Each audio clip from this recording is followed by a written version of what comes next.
लोकशाहीचा बुलंद आवाज, रिपब्लिकन वार्ता, महाराष्ट्र। राष्ट्रवादीचे उमेदवार शोभा प्रशांत खरात आणि त्यांचे पती प्रशांत खरात यांना पोलिसांनी ताब्यात घेतल्यानंतर उशिरा सोडण्यात आले असले तरी निर्णय आता कोर्टात होणार असल्याचे प्रशांत खरात यांनी प्रतिक्रिया दिल्या। काय बोलणार तुम्ही?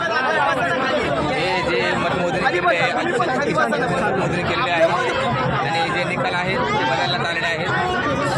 4-5 मशीन बिघडल्या त्यांनी ते दुरुस्ती केल्या, त्यामध्ये समोरच्या त्यांना आघाडी दाखवलेली आहे आणि गडबड गोंधळ झालेला होता आणि ते इतकं फास्ट केलेले आहे त्यात संदर्भात आम्हाला निर्णय वाटले। आम्ही त्यांना विनंती केली की तुम्ही रिकाउंटिंग घ्या, आमच्या विनंतीला मान न देता त्यांनी जाहीर सांगितलं की आम्ही निर्णय घेतला, तुमची परत रिकाउंटिंग करणार नाही। आम्ही त्यांना सांगितलं की आपण लोकशाहीचा आवाज दाखवण्याचा प्रयत्न करताय, हुकुमशाही करताय, नाही जनता मालक आहात तुम्ही। आम्ही त्यांना विचारला प्रश्न, त्यांनी सांगितलं मालक आम्हीच आहोत, जनता मालक नाही, आम्ही जो निर्णय घेतोच मान्य। त्यांना 2-4 फोन आले, त्यामुळे त्यांनी आवाज जबरदस्त उतरून बाहेर फेकण्यात आलं आणि त्यांनी ते त्यांचं सर्टिफिकेट त्यांना तुमची दिशा काय ठरणार आहे? पुढची दिशा काय ठरणार आहे?